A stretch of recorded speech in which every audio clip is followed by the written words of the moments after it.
Hi everyone, this is Rayon Paper. Today we will be continuing the ink swatching series with a selection of inks that are mostly teal or turquoise colored. Some lean a little more towards blue, while others have more green tones. We have a bit of sheen, a sprinkle of shimmer, some chromo shading and even a scented ink. As always, I'll be using a glass of water, my Pilot Iroshizuku dip pen in fine, my makeshift sample vial holder and an old towel. I'll be swatching on 52 GSM Tomoe River paper. And with all of that said, let's get swatching. The first ink is Diamine Teal. With Diamine Teal we start off with one of the darkest inks for today. As the name suggests, the ink has a teal color, which I would say is dark enough to be a compelling alternative for a dark blue or blue-black. It has a bit of red sheen, not much, but enough to be visible in writing. If you're looking to try a darker teal ink that's well behaved and not overly wild, look no further. Then we have Jacques Herbin Émeraude de Chivor, or Emeraude of Chivor. This ink is probably one of the most famous inks by Jacques Herbin. It is named after the emerald deposits of the Chivor mine in Colombia. The ink is a teal with red sheen and gold shimmer. Personally, I think the red sheen and gold shimmer are kind of competing to get our attention, and I like using this ink on paper that doesn't display as much sheen as Tomoe River paper does. Nevertheless, I think this is a gorgeous ink that gives you all of the fun stuff without sacrificing anything in terms of legibility. Our third ink is Diamine Aurora Borealis. Aurora Borealis was created by Diamine in collaboration with the fountainpen subreddit. It's kind of the lighter brother or sister sibling of Diamine Teal. In terms of the hue, or how blue or green they are, I think they are really close, and the same goes for the amount of red sheen.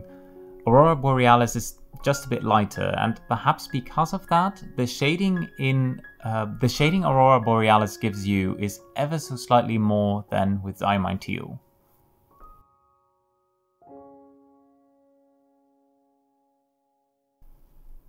And then we have Jacques Herbin Bleu Plénitude, our only scented ink for today. And before we dive into the color, we need to talk about the scent. This ink smells amazing. Many scented inks smell like one specific thing, like fruit or a flower. But this ink has a more complex bouquet of scents. It is described as musk, orange blossom, green herbs and newly cut hay. It reminds me of a nice cologne. The color is definitely a more blue-leaning teal, and it isn't until you see this ink next to a true blue that you really notice its green undertones. Next up is Diamine Eau de Nil. Like the last ink, Diamine Eau de Nil is also more on the blue side of the turquoise teal spectrum. It has a little shading, but it's mostly a good standard ink. Personally, I adore this color. Eau de Nil is not too dark, it's not too light, not too wild or not too boring. It's a comfortable sweet spot. Ink number 6 is Ferris Wheel Press Bluegrass Velvet. If you were looking at Eau de Nil and thinking, I just wish this was a little bit more green, then Bluegrass Velvet is your answer. Ferris Wheel Press Bluegrass Velvet is similar to Eau de Nil but with two important differences. One, like I said, the ink leans a bit more green, making it more of a teal or turquoise. And two, it has a lot more shading. I was also pleasantly surprised at how nicely this ink flows, as I'm used to Ferris Wheel Press inks being a bit on the drier side. Ink number 7 is from Stile, and that is Roman Bronze Oxidation. Stile is a fountain pen and stationery store located in Rome, Italy, and they have also dabbled in making their own inks, offering a selection of 3 ink colors. Roman Bronze Oxidation is similar to Ferris Wheel Press Bluegrass Velvet, but brighter, more vibrant and a bit more saturated.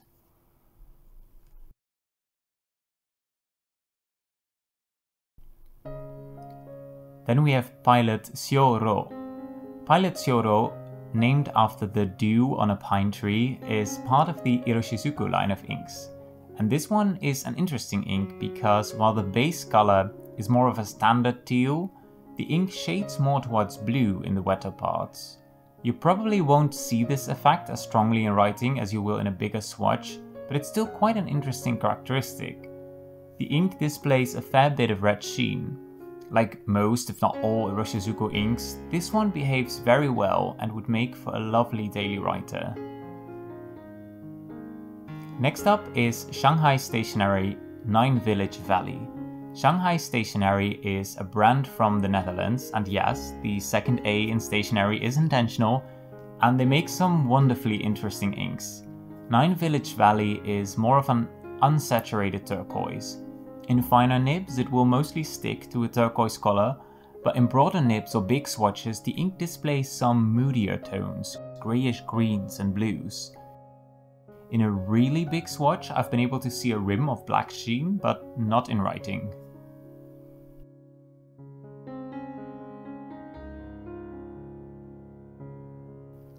The next ink is Schneider Bermuda Blue.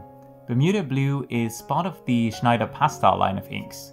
All of these inks are very light and Bermuda Blue is no exception. This is one of the less legible inks in today's selection, although it's still legible enough for me. Bermuda Blue is a pale, unsaturated turquoise. You know the drill. Next to a true green it looks super blue, but next to a blue ink it looks super green. The ink has some nice shading, but I'm actually quite glad that it doesn't display any of the chroma shading these lighter inks are often associated with.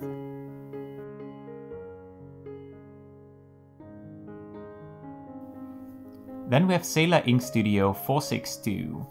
Sailor Ink Studio 462 is hard to put into a specific category, because the use of this ink vary quite dramatically based on the type of paper you use it on. On the Tomura River paper it looks almost like a greyish green, whereas on most other papers I've tried this on it retains more of its turquoise base colour. The wettest parts of the swatch display a little chroma shading to a pale sort of lavender colour, but I haven't seen that in writing so far.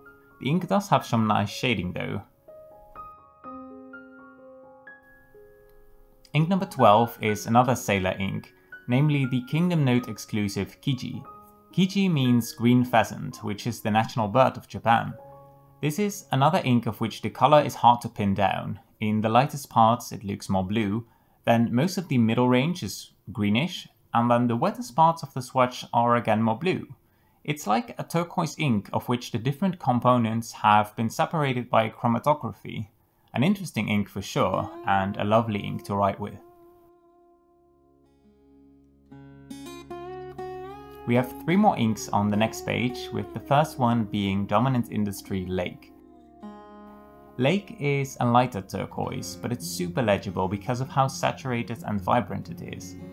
Like a few of the inks we've seen today, this one can look a little more blue or green depending on the paper, but mostly depending on the light. In bright daylight I found this ink looks way more blue than it does in the warm yellow light of my desk light. The ink has a really good flow, it's on the wet side, but definitely not so wet that it would cause any troubles. Then we have our last Diamine ink for today with Diamine Marine. I would definitely call Dominant Industry Lake a super saturated turquoise, but Diamine Marine manages to be even more saturated. When comparing these two similar inks, Diamine Marine is ever so slightly greener. Both inks have quite similar shading. Diamine Marine is definitely the more affordable one of the two, at least here in Europe, with Dominant Industry Lake being almost 3 times as expensive. The last ink for today is Sailor Koke. Sailor Koke is part of the Manyo line of inks. The Manyo line is well known for its light chroma shading inks such as Haha and Ayame. Koke does exactly that, but with a turquoise base color.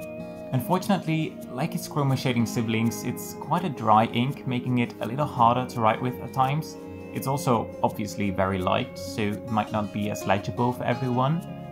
But despite all this, it's quite a special spectrum of colors. We have a turquoise base color, pink shading, and then a rim of green around that shading.